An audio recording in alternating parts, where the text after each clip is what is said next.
What's up, everybody? Welcome back to a very special episode of the Switch It Up podcast. Today, we're going to be putting our GM hats on, and we'll be taking control of the Seattle Kraken, the new expansion franchise in the NHL. And we'll be going through each team, tell you who we think they're going to take. And yeah, it should be a fun one. Let's get into it.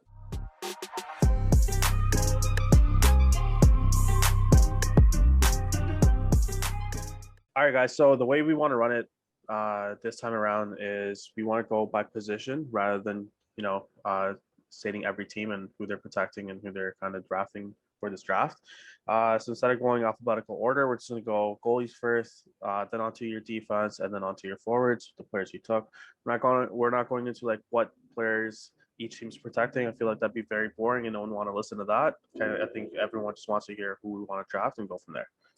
Yeah, and we've also, to preface this, we went on to cap friendly. We both took 14 forwards, 9 defensemen, 3 goalies. You got to have a certain amount of salary cap. You can't be below 48.9 million, and max cap hits about 81.5. It should be interesting, and going into it, we'll start with goalies. All right, so for my first pick of my goalies, I'm taking Adin Hill from the Arizona Coyotes. I feel like he's one of the best options right now on the market in terms of the way he plays, but also his age as well. And he's a restricted free agent going into the 2021-2022 season.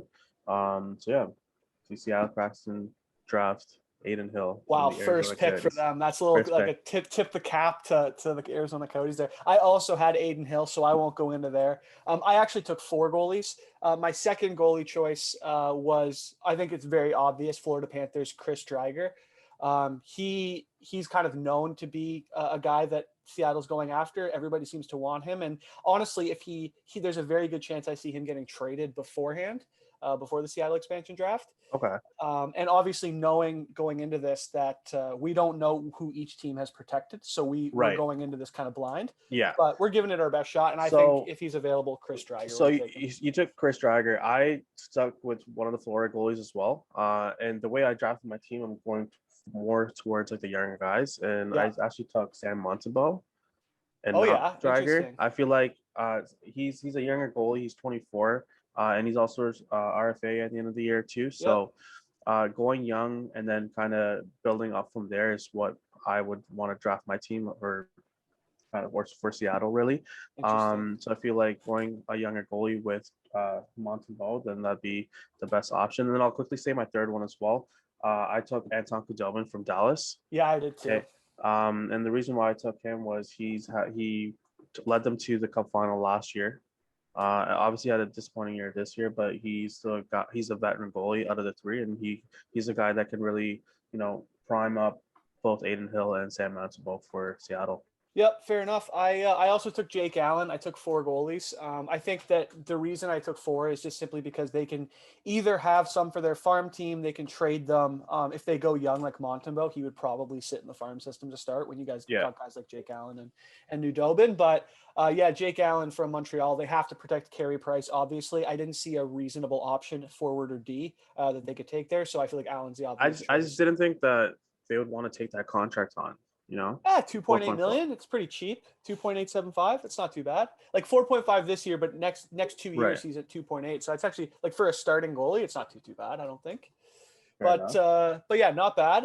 We can jump into defense. Who you got first? So I'll go off the top of my board. I think the best defenseman available is Matt Dumba from Minnesota. Yeah, I couldn't agree more. He seems like the obvious choice. Right. So there's no way that he doesn't get picked. He could be their captain, I believe, right? He's the leadership in the room, and he's a great defensive hockey player as well.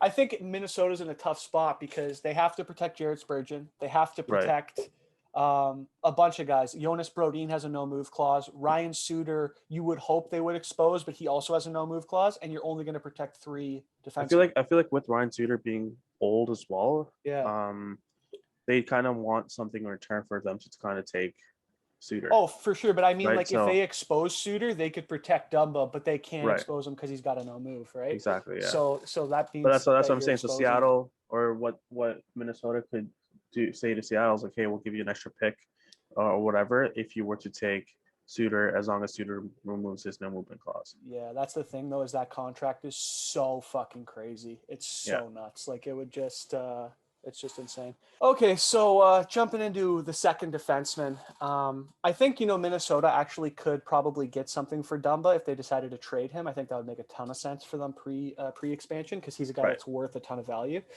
with an extra year left. But jumping into it, my second defenseman, it's kind of a wild take, and I think that it could not happen, but I'm reaching here, is Mark Giordano.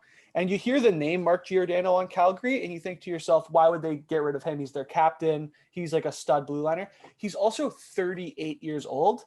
Yeah, that's why then, like, I don't have him on my list for that reason because he's so old. He's old as hell, but he would also be a guy who would sell you jerseys. He's a Norris winner a couple years ago. He's still Morgan Riley got robbed that year. So yeah, go on. Still a 50+ point guy. He's a stud on the back end. You probably have him for 2 more years, and he'd sell jerseys for the team. So I'm taking Mark Giordano as my second guy from Calgary. I think the guy who would sell jerseys would be PK Subban, and that's why I have him from New Jersey. I don't think, Giordano being 38, being on the team for literally like maybe 1 year, because other than Lidstrom, I don't really remember any defensemen that played that late into their career.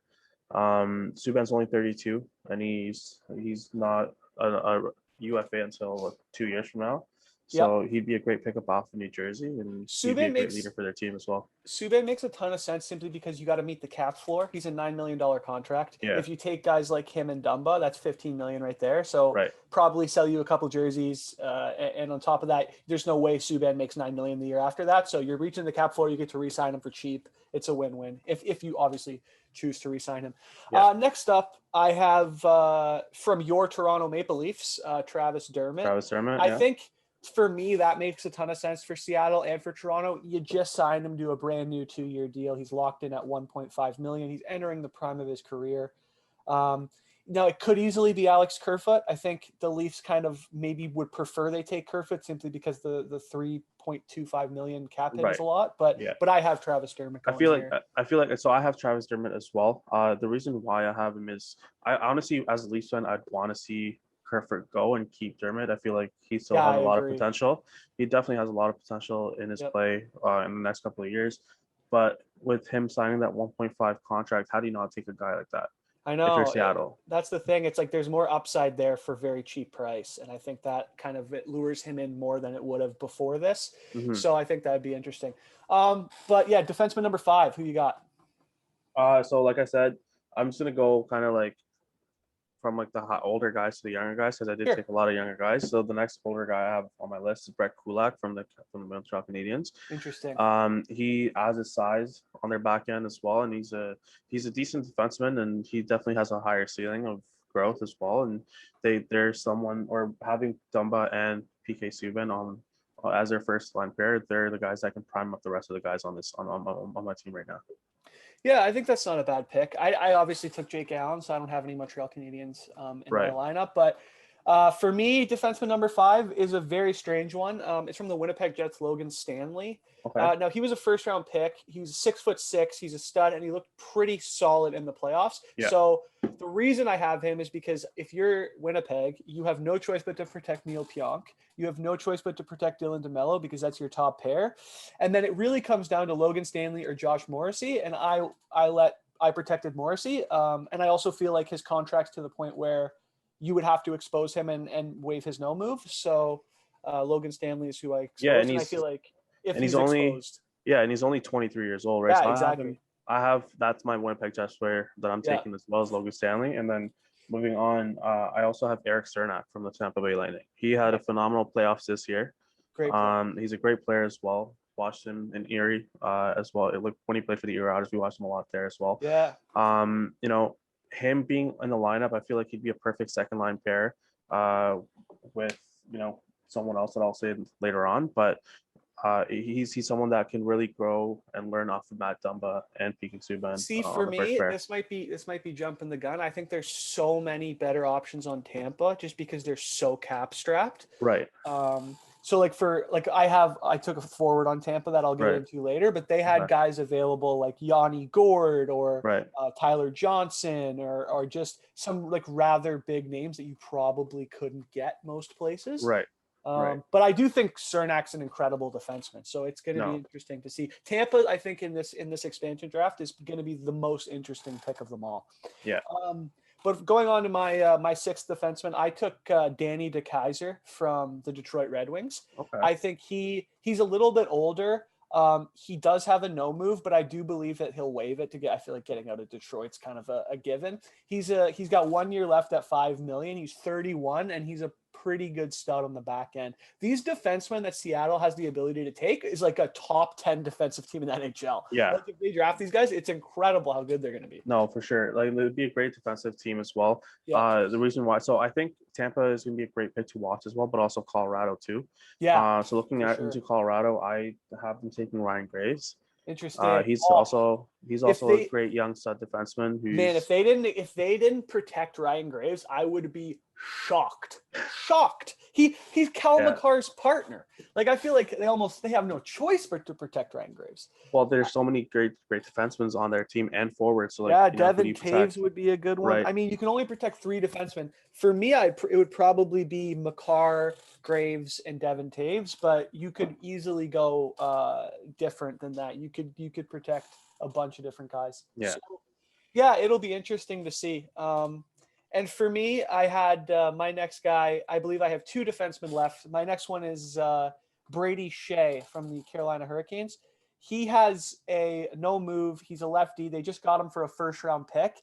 Carolina's a team where you can't protect all your D. Like they might be one of the only teams in the NHL that decides to protect the 4D instead of the 3 with the goalie. Right. And to take a less forward just simply because they're so stacked. Like they have to expose guys like Jake Gardiner, Brady Shea.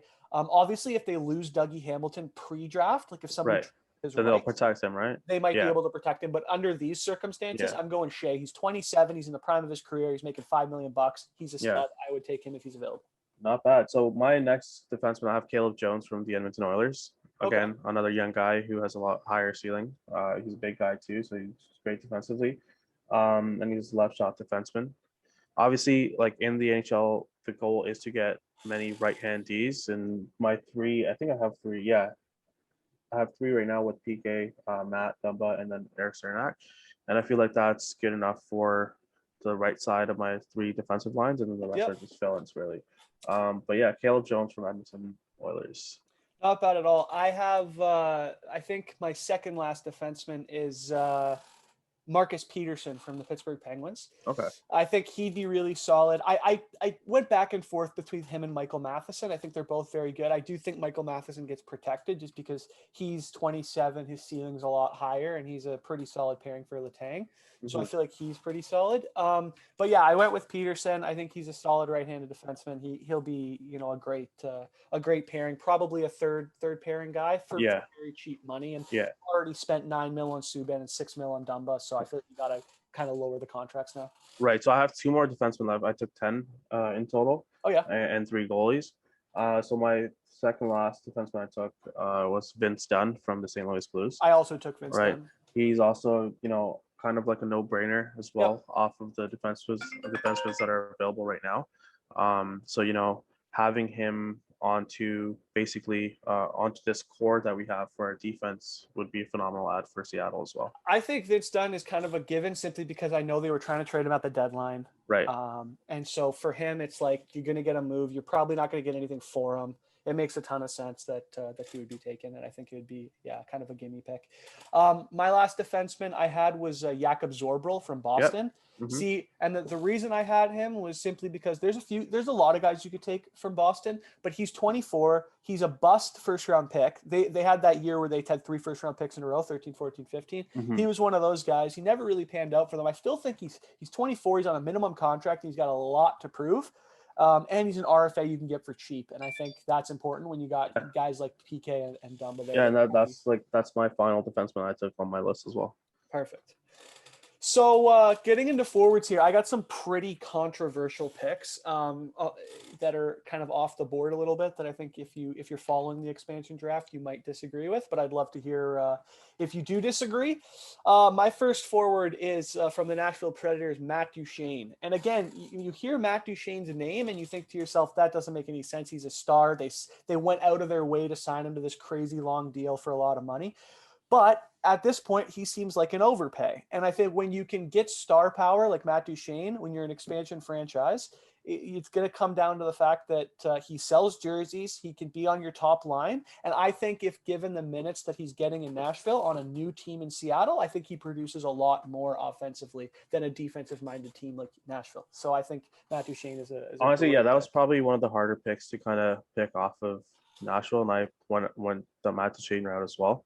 Nice. It just makes sense. I was either debating going after Matt Duchene or going the goalie route, picking Pecorine. Yeah. As great as Pecorine is, he's just older. He's I think 38 now. Yeah. And with the way I'm kind of rounding out Seattle's team is more of the younger guys with some vets up front that are great players. Yep. So sticking with Matt Duchene was the right goal for myself in Seattle. With the rest of my team how I have planned out as well. So my second forward I took was from Philadelphia. It was Scott Lawton. Okay. He had a great year this year, and he's only 27, and he signed for another long, same term as Matt Duchene, just obviously a lot cheaper. And he kind of had a breakout year this year where he kind of played well with his teammates, and I would say maybe a new scenery, new team would do him a lot better for next year as well, and we'll see from where it goes. I went very similar from Philadelphia, except I went Nolan Patrick. Scott Lawton's obviously signed longer of a term, but I think when you get a guy who was drafted second overall, the hype behind Nolan Patrick was crazy. Obviously, he suffered some concussions. He's an RFA, so you're going to have to re-sign him. Mm-hmm. But I think his time in Philadelphia is done. He's done what he can do. They've clearly lost faith in him. And if you can get a second overall pick, by all means, take him. I wouldn't say Philadelphia's lost faith in him. It's because he actually requested a trade. So I feel like if they can trade him somewhere else and get a higher return than just losing him into the draft, I just don't see it. I mean, what team would pay for a guy who's he has never had over 30 points in a season. He's been constantly injured and concussed. I mean, like, to get a new start, sure, but you're probably not looking at a big thing. He might get traded. But if you're Seattle, why would you take that player? Well, simply because if you're Seattle, the idea is you don't have a ton of draft picks. You have one first overall pick. You need a prospect pool. And I got a few more prospects, but with him, it's like the value of if he busts, it's no big deal because who else are you going to take on Philly? Maybe a lot and maybe somebody else, but he's got such a high ceiling as a prospect that has yet to turn out. And you can give him those top line minutes that Philly can't give him. No, I agree. As much as I agree with that, I just didn't see, or I couldn't justify taking Patrick over Lawton. Yeah, sure. Fair enough. Moving on, I had going down, the prospect list. I had from the New York Islanders, Kiefer Bellows, who's kind of yet to pan out. He's yet another a pick. He played for the United States junior team and lit it up at the World Juniors. Yeah. And yet another guy who I just think the New York Islanders can't really give enough ice time to for him to pan out. And I think Seattle can give him like constant ice time. And as a prospect, I feel like he's a great pickup for them. He's also on my list of prospects that I have from the Islanders. And then moving on to my next player, I took Jared McCann from the Pens. He's also another third line guy for them. And he'd be that guy that provides grit for their team, going in deep, receiving pucks, and really helping out the guys or the bottom six of the team, really. Yep, I think that's a pretty good pick. For me, my next pick is from the Anaheim Ducks. This is the pick for me. I want to have this on the podcast, and I want this for the record. I think this guy is the William Karlsson of this expansion draft. Obviously, Vegas took William Karlsson from Columbus, and he ended up scoring 40 goals the next year. Right. I went back and forth between Adam Henrique, but I think he makes too much money, and I went PK Subban. Adam Henrique's at like 5.8. I don't think they want to be up against the cap that much. So I went Alexander Volkov from the Anaheim Ducks. Yeah, he makes almost no money. He's an RFA. He was absolutely lighting it up for Tampa in the AHL before he got traded to Anaheim. And I think he is going to be this year's William Karlsson. Maybe not 40 goals out of the gate, but I liken him to be a very, very good pick if he's exposed. I guess if we're kind of comparing players to like William Karlsson and who that player would be on this team, I don't think it's going to be Volkov. Okay. I have Richard Panik from the Hawks. Yeah, from Detroit actually. Former Leaf. Former Leaf. Former Leaf, former Hawk. So yeah, that's my pick from Detroit. I'm going Richard Panik. Every time he's on a new team, if you looked at when he started with Chicago, he was fantastic for them. And with the guys around him in Seattle, if they were to take him, he'd have a great year as well. Yeah, not a bad pick. My next pick, I think this is kind of an interesting one for the Columbus Blue Jackets. I think they're going to take Gustav Nyquist, but I think they're going to be paid to take him. So I think they're probably going to get either a prospect or a pick. Hmm. Because he does have a no move. I do think he waives it and it's no problem. And I think they're either going to get a guy like Eric Robinson, who's a stud left winger, kind of young on a minimum contract, or some type of pick to take a Gustav Nyquist. So I think that's the next forward I had. Uh, from Columbus, I did not take Gustav Nyquist. I took Eric Robinson. Yeah. Again, he's a younger guy. He's kind of in his prime right now. I'd say he's 26. Signed Yep. to another 2-year contract, and he's cheap, under $1 million a year. Yeah. He's And very, then very good. again, and he's a great guy to kind of have in the dressing room, but also, he's fast on the ice. He's great with puck retrieval, and a guy you'd want as a coach on your team. Yeah, that's why I think they almost get both of those guys. I think they get paid to take Nyquist, and Robinson makes a ton of sense. The next guy I had that I think would be kind of a steal is from the Tampa Bay Lightning. I took Tyler Johnson. I went back and forth between him and Yanni Gourde. I do think Tampa does whatever they can to re-sign Yanni Gourde. I don't know if they'll be able to, but I do think that they go out of their way to do it just because he's such a dynamic player. Tyler Johnson was a guy you heard they tried to trade him numerous times at the deadline to shave some cap. They weren't able to do it. So I think him on a 5-year deal, he's locked long-term, and he's a guy who can score 25 goals. So I think you take him for sure. Not bad. I have Nick Paul from Ottawa. Oh, yeah. He had a breakout year this year. Scored in the gold medal or golden goal for Canada in the World Championships as well. Yep. I feel like he has a lot more to kind of give in the game. But also he showed, his potential this year playing on a really awful Ottawa team. Yeah. Now with Seattle, a fresh new start for him would be, great for him as a player, but also, the players around him on the offensive side of the game. I wouldn't say they're complete like the best offensive team, but that's where his, talents will really shine with him having more ice time with Seattle. Yep, I think that's a pretty solid pick.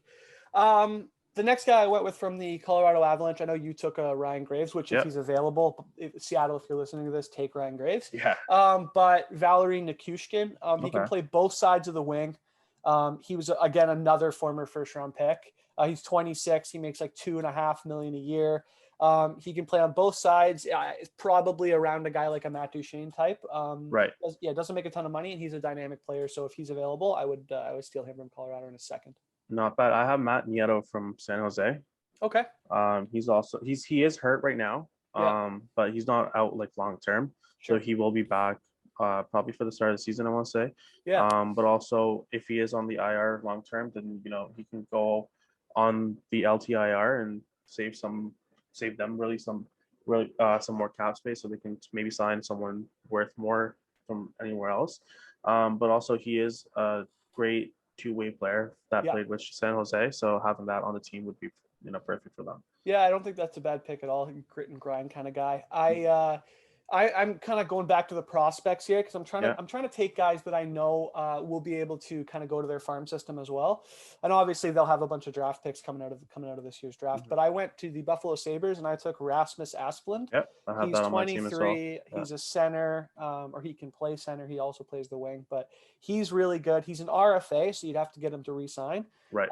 But if you can get a guy who's 23 and who's an up and coming prospect, I think you kind of got to take him. So I had Rasmus Asplund from there. Yeah, sticking with the younger guys, I took Blake Lizotte from LA. Oh yeah. He signed for a year contract, so he's a UFA in 2023, I want to say. Yep. Or an RFA, sorry. But then again, same thing. He provides the speed. He has a great shot. He's a great hockey player. So having him in your bottom six forward would be, nice to have on the team. Yeah, some upside. I went back to I also took Blake Lizotte from LA. I think he makes the most sense there, center 23. The next guy I took was Josh Archibald. Again, he adds a ton of grit. He's not a guy who's going to score you a bunch of goals. I mean, obviously having played with McDavid, if you're not going to put up 30 goals, you're never going to put up 30 goals. So for a guy like Archibald, though, he provides a bunch of grit. He hits, he can fight, he plays either side of the wing, and he costs you almost nothing at 1.5 mil. So for him, I feel like he's a guy who you probably stick on the third and fourth line and just let him go out there and provide some toughness. So sticking to former Leafs and Josh's going to Calgary, I took Josh Lebo.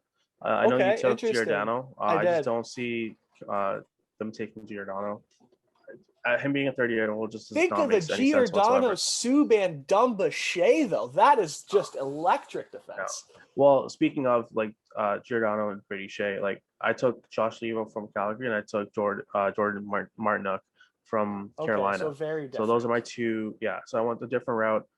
They are again more. They're a little older, so they're both 28 and kind of going into their prime. And they both had great seasons last year as well. Yeah. Blake or Josh Levo really is the type of player where he's been on great teams with Toronto and Calgary, but he just really hasn't played to his true potential. I know with Toronto, he just couldn't find his way into the lineup, which was the biggest issue for him. But with Calgary, like he had some decent stretches of games, but then he also had bad stretches as well where he wasn't doing much. I Yep. feel like a fresh start with Seattle and new players, like a fresh new dressing room with everyone playing with each other probably for the first time for most of them, would be fantastic for him and maybe a spark he needs. So I think what we're finding here so far with 5 picks remaining each is that Right. I'm stacking the defense and going with stud star name forwards, and you're Right. going the rebuild route a little bit more than I Well, am. yeah, I just don't see, like I said this on a couple, like either our last episode or the episode before. I was like, with Seattle's strategy, I just don't see another Vegas happening. There's no way. Teams are a lot smarter now. They understand Yeah, how the I rebuild's agree built. completely. So from Seattle's standpoint, if they were to go with like a rebuild phase, they'd be a better team in 2 or 3 years rather than going star power and then be good for 1 year and then be trashed the year after. Yeah, I think it depends. Like when you take guys like Subban, when you take guys like Duchesne, Yeah. Subban you can get away with because he's 9 mil this year, but he's more of a guy you take to get your cap up from the floor. Yep. I do think guys like Dumba, Brady, Shea, like they're all going to be around for a long time, provided that you get them onto long-term deals. Right. Matt Duchene's obviously signed long-term, and he's the guy who you could start your franchise around. He would be like Vegas's Mark Stone sort of thing. He'd be your Right. player for the foreseeable future. Right. And I think if you do draft a team like that, you're probably going to make the playoffs or make a run at the playoffs, if not Right. the playoffs. No, And for sure. Jake Allen's proven he's a starting goalie, but I do agree with you. If you go younger and kind of try and develop a team, you're probably better off in the long run. But I also think that Seattle's kind of has to succeed early just to get the fans super interested in hockey. But running back to the draft, my next pick, I go from the New York Rangers. I'm drafting Colin Blackwell. Okay. Playing fantasy last year, he was on a line with Ryan Strome and for a while Artemi Panarin, but then he got pushed down. And I see him as a guy who's cheap. He knows how to play with talent, and I think if you put him on a line with either like a Matt Duchene, a Nichushkin, a Volkov sort of thing, he could be a guy who's poised to have a much bigger role and a much better year than he did on the Rangers. So I take Blackwell. Sticking to the Rangers, I didn't go Blackwell. I went Julian Gauthier. He's also another prospect player, right? And then he also had a great World Juniors as well. Yeah, a couple years ago, right? So sticking with him, having him in the farm team would be best for Seattle from that New York Rangers team, I would say. Yep. And just kind of building that, rebuild phase possible. Yeah, looking definitely more towards the future, really. Definitely not a bad pick. My next pick from the Washington Capitals, I took Daniel Sprong. He's a guy that, like, coming out of the draft, everybody thought he had like 50 goal potential, which I don't know. He's never kind of like reached that stat. His best year was like 14 goals with the Ducks back when he played with them. Pittsburgh had a couple years with him, and now he went to Washington and put up like 13, 40 games. So I think him being on pace for 25 plus goals is a guy that he could maybe he's a guy you kind of under promise, over deliver when you take a guy like Daniel Sprong. So put him on a line with Matt Duchene, see what happens. Right. So I think from Washington, this is like the oldest guy on my team, I would say, him and Subban, both at 32. And I kind of wanted to go with speed more for my offense. And I went the Carl Hagelin route. Yeah, not a bad I think he's played with Richard Panik in the past.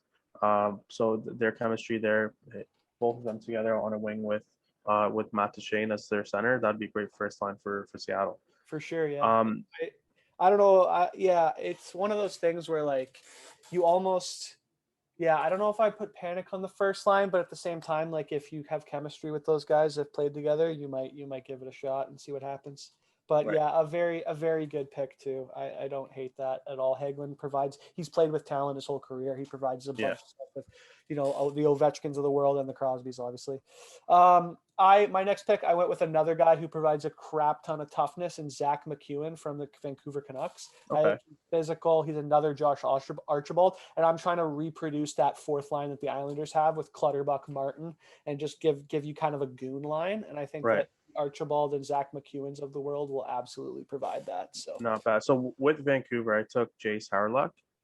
okay, I didn't take McEwen. I just think never even heard of him. oh, Never even heard of him. if you watch Vancouver hockey this year, you probably would have heard him a couple times. But I don't know, McEwen. I'm not really going towards the toughness just yet. I feel like the first year is also like a big learning curve for like the coaches and the management and whatnot, For and then sure. the players kind of gelling together as well. So sticking with like the rebuild phase of my team, I wouldn't go that route because I'm not really trying to win too many. Well, obviously, I'm trying to win games, but I don't see myself winning the cup just yet. And I feel like if you were to make the playoffs, which I don't see Seattle make the playoffs in the first year, you would want that grit on your team. But if you know that you're not, I would just stay away from that and stick to. Yeah, it's a different situation. For me, I tried to do talent with guys like Tyler Johnson, Duchesne, Nichushkin, Hmm. Colin Blackwell, kind of stack the first three lines, and then I Right, want like a gritty kind of toughness that right, the Leafs lack, right. and that if you can get it, I think it would be beneficial. And to round out the goon line, I have Dylan Gambrell from the San Jose Sharks. He's not so much a goon player. He's a little bit of a tough guy, and he's kind of stocky, but I have him as a guy who could easily center that line. He's young. He was a second round pick. And I think that if you can add a guy like that for a minimum contract to play with the goon line, he could probably get you 10 Hmm. 15 goals a year. That's not bad. So my last pick, because I had 17 forwards, my 17th, Yep. from Chicago was Vinny Hinostroza. Nice. That's not a He's bad pick. also, he's played with Panic in the past as well a couple of years Yep. ago. And he's a fantastic player in terms of hockey sense rather than having great shot or speed. Yeah. But you need those high IQ players that will basically control the middle of the ice as a center. Um, and he can play on the wing as well. So having that good balance is great for expansion team. Yeah, no, I think that's a pretty solid pick, honestly. My last pick, I debated it. It's from Ottawa. I know you took Nick Paul. Yeah. I debated Nick Paul. I thought that was a pretty solid pick. I also debated Jonathan Davidson, who's a prospect from Sweden, Mhm. who has a lot of hype behind him, and that's who I ended up going with. Okay. He's a kind of a guy who was touted coming out of the draft. He's on a minimum contract, 700,000, and he's just another one of those prospect kids who I think would develop and hopefully, in the future he'd become a much better player. So we'll Not that see. bad. Yeah, it's going to be very interesting. The next question I want to pose to you. So that sums up our draft. Yep. Very heavy forwards for me and a lot of star power. My cap hit ended up being literally $3 million under the max, which I don't think I don't think Seattle is going to spend. You'd Yeah. have to be pretty ambitious to spend $3 million So under you the finished max. at what, 78? 78 million. Yeah. Yeah. So I did not go that route for sure. No. So I finished at 63.7. Yeah, that seems So more reasonable. they have about 18 mil to Yeah. kind of, or 17.8 to be exact, of space to kind of play around with in the coming years. So Yep. we'll see what they do. My logic to that is that PK will re-sign at a much lower rate than $9 million, so that'll Right. drop it quite a bit. Obviously, you're probably going to get rid of one of the goalies. You're not going to have all of them in the cap hit. One of them's going Right. to get minors. That'll drop it a little bit. Mhm. And then obviously guys like Duchesne, you have to kind of take on that kind of deal. But a guy like Tyler Johnson will probably re-sign for less money than what he was making in Tampa. Right. And then again, it's about, for me, I wanted to sell jerseys quick and kind of do the Vegas model where we're competing in the playoffs, get the fans interested. And then if you tank a couple of years, then so be it. You got the fans locked in on Well, the Vegas model was, it was completely different from what Seattle will go towards because GMs are now understanding of what it's like, much obviously. more knowledgeable. And it wasn't a fluke in terms of Vegas part. They were smart with what they were So doing. smart. Yep. And I just can't see Seattle replicating that because I GMs are in the can't league. either. I think that in terms of what Seattle will do well. Ron Francis is a smart guy, obviously a lot smarter than we are when it comes to hockey, but he's going to have the challenge of what Vegas was able to do well was take players that other teams didn't want and get paid to do it. Like they got paid to take William Karlsson, who scored 40 goals for them. So like for them to be able to do something like that, I think teams are going to be a lot more knowledgeable of not paying to take certain players, unless you're willing to take a contract like a Ryan Suter who signed for 9 more years or whatever the heck it is on like a 13-year deal where you're going to get killed. So that's going to be very interesting to see. I'm also very interested to see their protection lists in terms of if we were correct in a lot of the assumptions that we made. And also just to see in terms of, do they go my route and taking a few star power players, or do they go your route and they draft all kind of prospects and hope they succeed? And it's going to be interesting. So for you, do you think that Seattle is like kind of at the end of the table next year? Do you think they're not going to be competing for playoffs at all? They're going to be drafting high the next few years?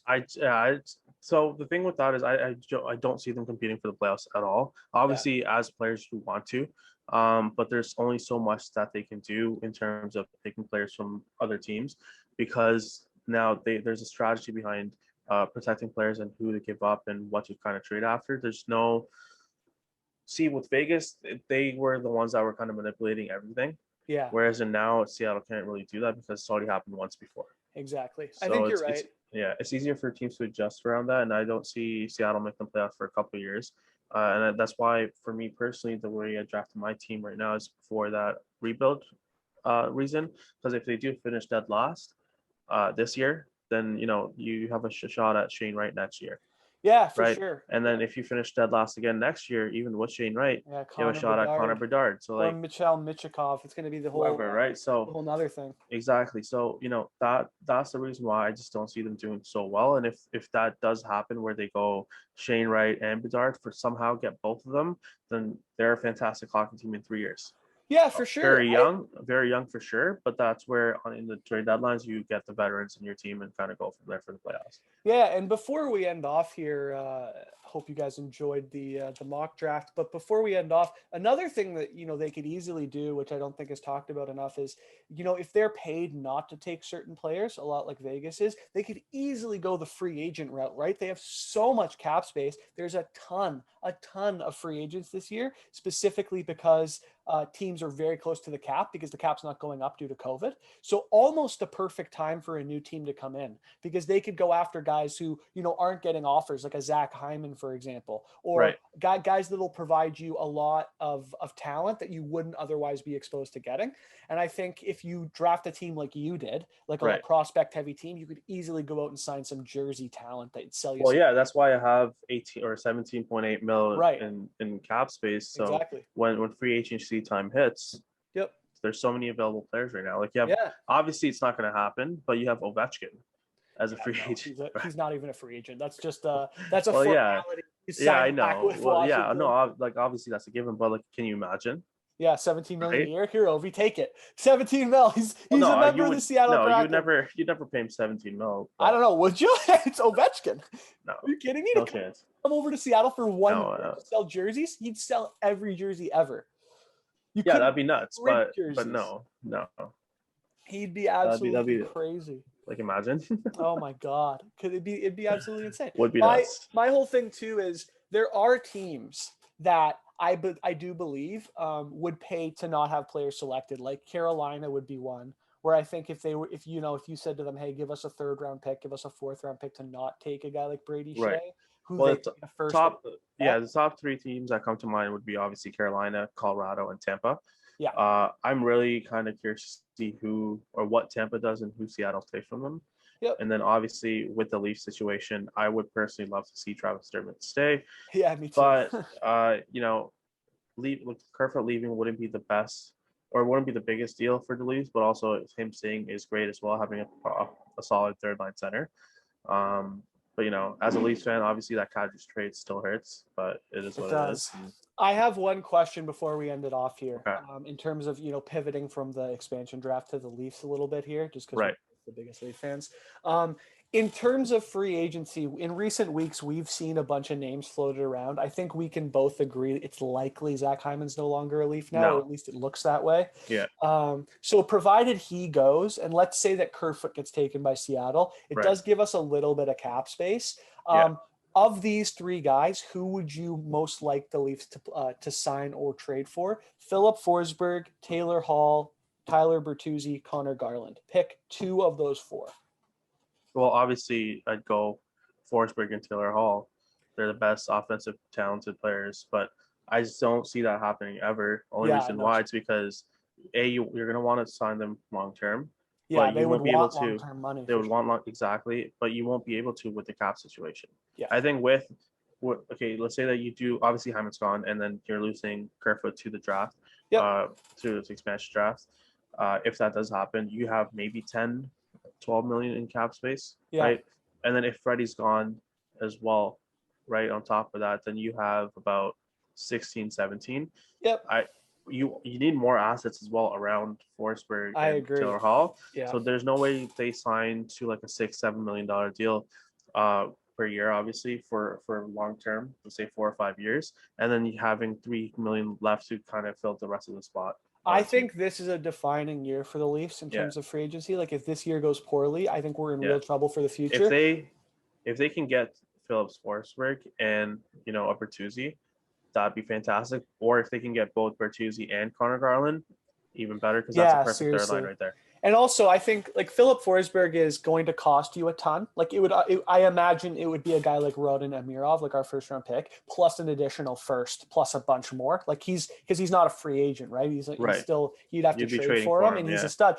The reason you'd want to trade for him is he's on a pretty team friendly deal comparison to other guys. Like obviously Taylor Hall would probably set you back $7.58 million a year, right. And a guy like Philip Forsberg you get at $6 million, who's know pretty good. Tyler Bertuzzi makes a ton of sense for them. He's at $3.5 million right now. He's very injured. They don't know if he's even going to get qualified, according to Elliot Friedman on 31 Thoughts. So he'd be a guy you'd look at. You probably wouldn't pay a ton to get him. And he'd be kind of a guy that would replace Zach Hyman with the toughness and the ability to kind of go in there and disrupt, which we're desperately lacking right now. Yeah. Connor Garland scores you a bunch of goals too, which is great. I was going to say that he's similar to Hyman as well. Not only does he score, but he's also that physical player as well. Exactly. That will kind of dig deep in the rough areas of the ice, kind of get the puck back for you. Obviously, it sucks with Hyman leaving, but it is a business as well as a sport, and it's the best decision that he's going to make for himself. He's not gone yet. He could still resign. Yeah, well, that's true, but I just don't see with the cap situation. I just don't see it happening. I know. I'm with you. I would love it to happen.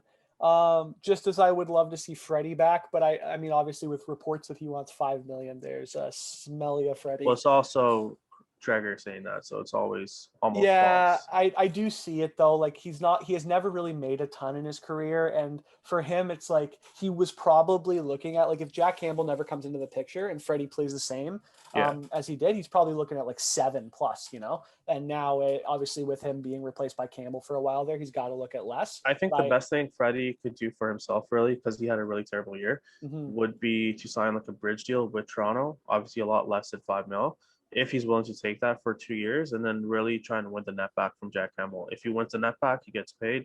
If he doesn't, then he goes elsewhere and gets paid not as much. Well, that's the problem is for a goalie like Freddie's probably on his last contract ever. Like he's 31. If he takes a bridge deal or even a 1-year deal, let's say at money, it would have to be way less than $5 million because we're already paying him $5 million. And well, that's what I'm saying. If he's willing to take a pay cut to kind of prove his worth, then why not? Yeah, I just think he has to hit free agency simply because there are teams that will probably give him a 3-4 year deal. And if you're 32 and a goalie, you're not going to get a long-term deal. 31, guys like Markstrom, he got a long-term deal. And you're probably looking at better options. I even see like you could potentially see a team like Seattle perhaps signing a Frederik Andersen or even just teams that are in desperate need of the number one. I feel like he's proven he can be that. So maybe on less that he was currently making, but I could see him getting $5 million from a different team.